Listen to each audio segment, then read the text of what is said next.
Welcome to Contemporary Black Voices, taking on the most pressing issues affecting Black America.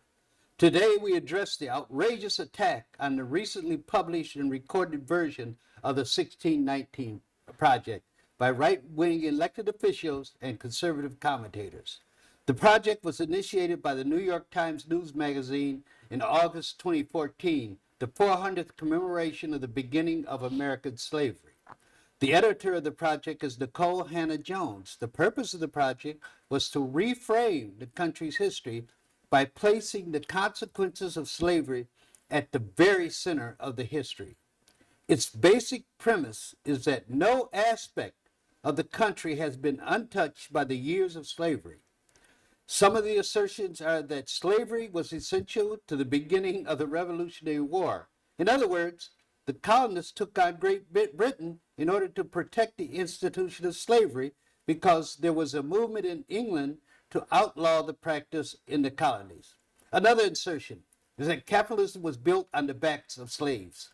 The myth surrounding capitalism in this country is that our system is based on the hard work of individuals and their achievements. But the reality is that capitalism is based on the exploitation of labor, and particularly the labor of people of color. Since its publication, the 1619 Project has been under constant attack.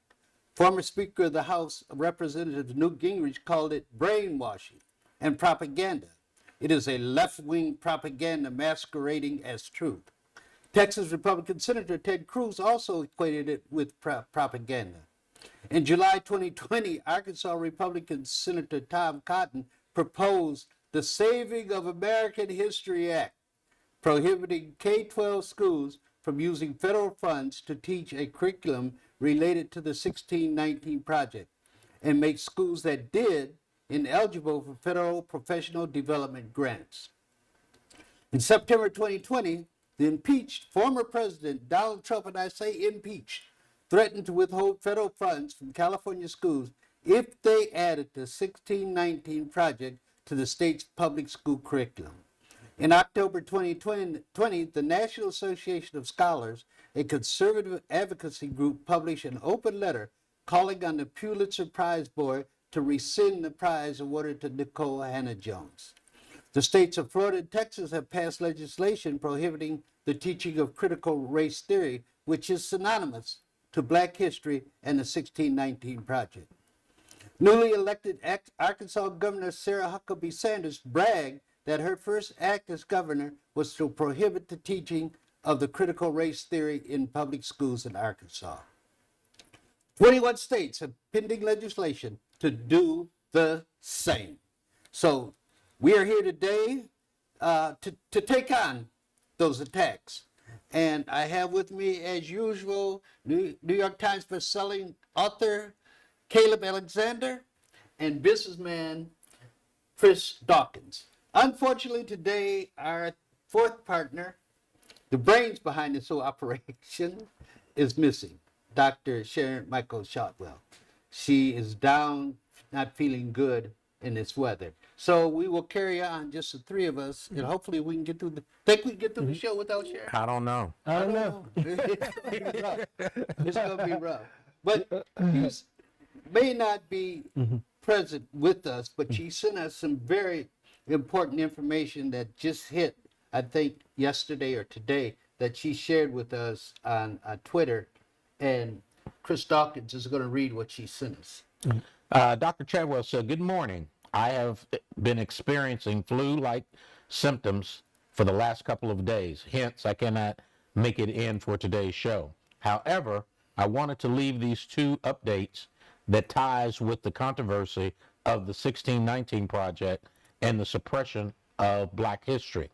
Number one, this month, a school system in Alabama had a 200-student walkout because they were told that their Black History Month presentation could only focus on 1970 to present.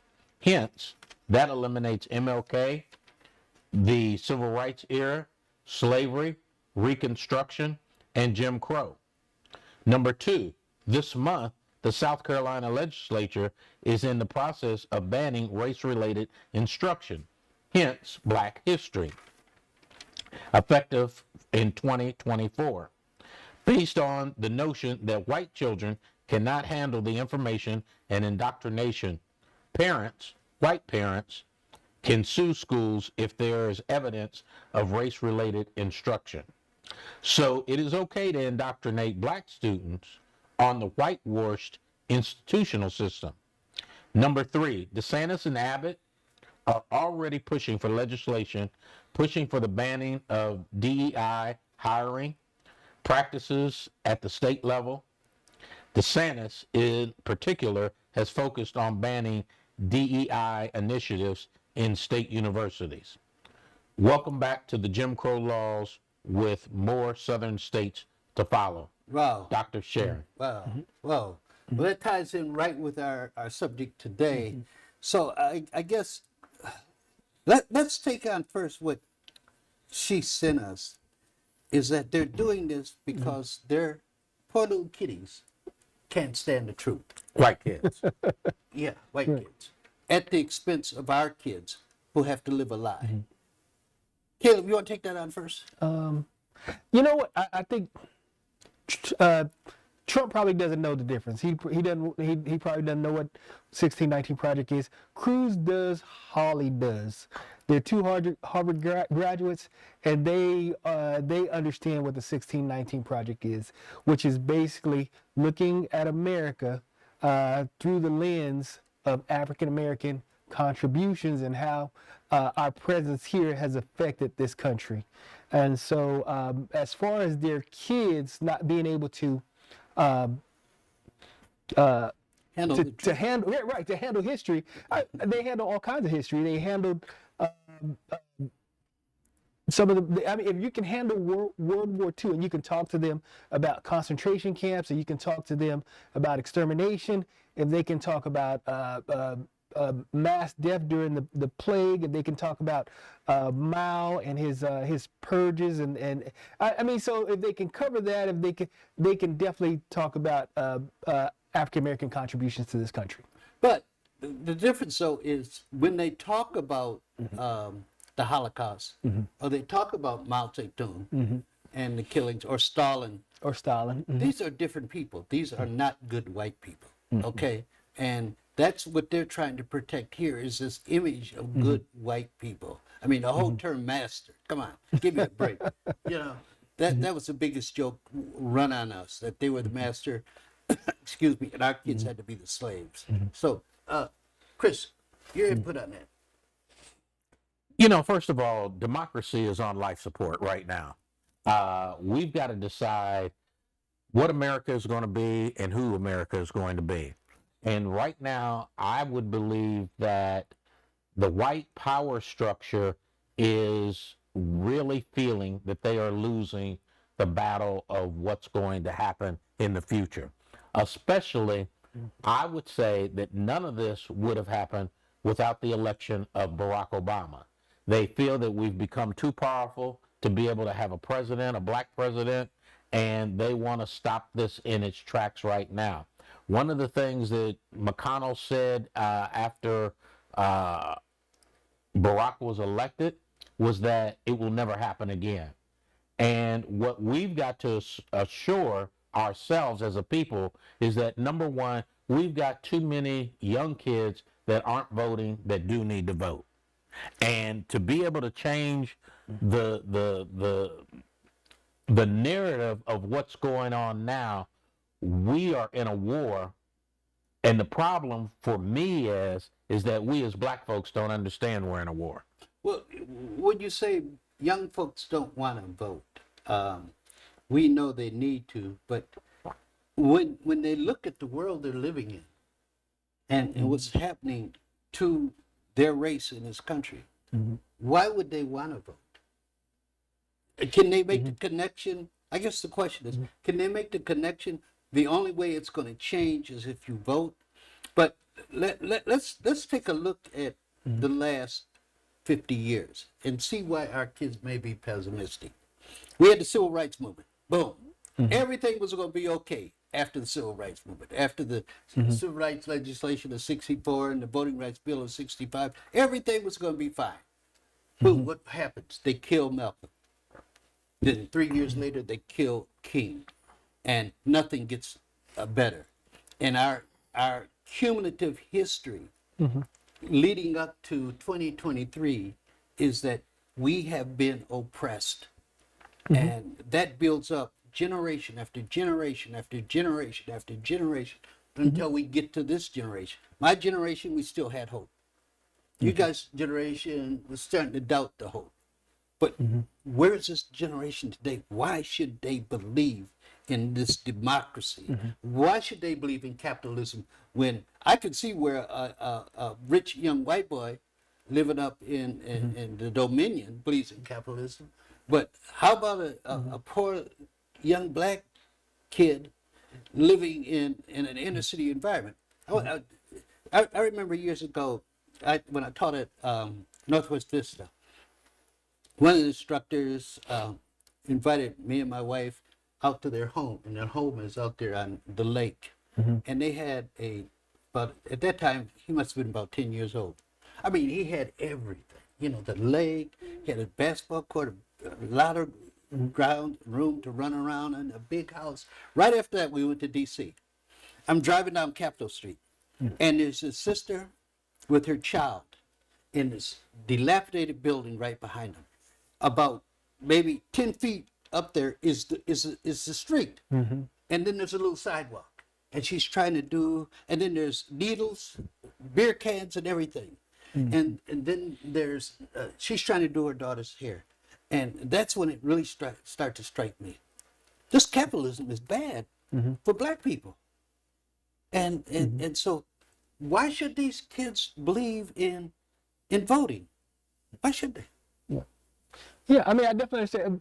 It worked for some, you know, and the famous quote, you know what I'm saying, as far as the American dream is for some and the American nightmare is for others. And so, Yeah. And so I know for us in this country, it's been a nightmare. So again, it's one of the reasons they don't want you to talk about critical race theory, because then you have to examine the systemic economic oppression. And so even though they did dismantle a lot of the formal apparatus as far as desegregation, as far as preventing voting, our right to vote. So they dismantled that on the surface. A lot of the institutional framework that was just below the surface was maintained. A lot of the economic repression was maintained. Redlining, that, I mean, it's stuff that was systemic that was never addressed. And so you can't just start 400 years later and say, okay, everyone get set, march, go. Because so you're 400 years behind, and so it's not going to be the same. It's definitely not. And so it's easy, and you combine that with the horrible education. They don't teach civics in this country anymore. And so when kids don't understand, they're not taught the importance of vote, or that their vote matters, or when they look around and they examine their conditions, they see the television, they see the way they live, they see the way other people live. And so it's easy for kids to give up hope and to wonder and to get the attitude that their vote doesn't count. So that I can definitely see them developing that mentality. Go ahead. Let me say to you that I truly understand your question and why you asked the question. And I understand that a lot of our kids may not have the hope to be able to want to vote. Right. However, I think that falls on all of our generations that previously were there, that we were and needed to be the ones to teach them. The 1619 Project is not something, it should have already been taught in black homes all along. And once we began, or if we had begun to teach that, then what would have happened, in my opinion, is that those kids would understand the need to vote and why they need to vote. When I talk about we are in a war right now, these kids don't understand why we're in a war, why this matters, what needs to go on, different things like that. Everything from A to Z has been changed as it relates to us. One of the things that I ask everybody, those of you who are sitting here, those of you who are in the audience, how many of you sit down and eat dinner every day together. Meaning your kids are there, your wife is there, everybody's there. You can discuss the things that happen during the day. And without the cell phone. And without cell phone. But what normally happens is that somebody might be sitting at the table, somebody's at the TV who's watching TV, somebody doesn't come or whatever. So you never have this talk that you should have about what your life or what happened during your day and how your day was. There is no there's no family together there. So to sum this up to you, Fred, I say the problem is with us as older adults. We should have made some of these things happen, and it was up to us to make them understand why voting is important. Well, that goes back to last week's discussion when I said, have we as black men failed? You remember we had that discussion last We week? did mention that. Yeah, yeah. And one other thing, while you were talking, I was thinking about, we got all hyped up about Barack Obama. Oh, we're going to have a black president. Oh, we're there. We've made it. And the first thing, and I know both of you going to disagree with me on that, that's okay. The first thing he does is sends his kids to private schools in Washington, D.C. They're not even dealing with black kids. To me, one of the biggest statements he could have made for public schools is to have his kids go to a public school. Well, people say, well, he had to protect them. Don't you know nobody black would have touched those kids at all. Right. They would have been protected by the other kids there. Because I remember Marion Barry, who was the mayor of Washington, D.C. Marion Barry could go anywhere in that city, where crime and everything else, and he was protected because black people believed in him. And black people were trying to believe in Barack Obama the same way, and we did not get that from him. And So, Fred, I say to you, you know, it's the old adage that we talk about, and we say we are sprinters and not long distance runners. We felt that when we elected Barack, that everything was over and that he would be the savior to save everything, which wasn't the case. And we have made that same mistake time and time and time again. We did it with Martin Luther King. He's killed. So what? It's been how many years since he's been dead? We don't really have. 1968. We really don't have a leader to lead black folks to where we really need to go, to be telling us some of the things that we want to do. I know my son, I may have mentioned this before, but he told me, he said, hey, I would like to maybe boycott this store or whatever, but he said, I'm afraid to go out there because I'll be the only one. Yeah. I know, but with the way technology is, with the onset of technology, do we really need a leader? And so when you take a look at some of the successful movements around the world, one of the things when they overthrew, for example, Sisi in Egypt, that was done by Twitter. That was done by students on Twitter. A lot of the protests that you see, some of the mass protests that you saw in China or in Iran, that was done by Twitter. And that was just ordinary common folk that were saying, hey, we're going to meet here, and they're spreading the message and spreading the word. And so in this day and age, again, I think I don't buy into the fact that we need a leader to affect change.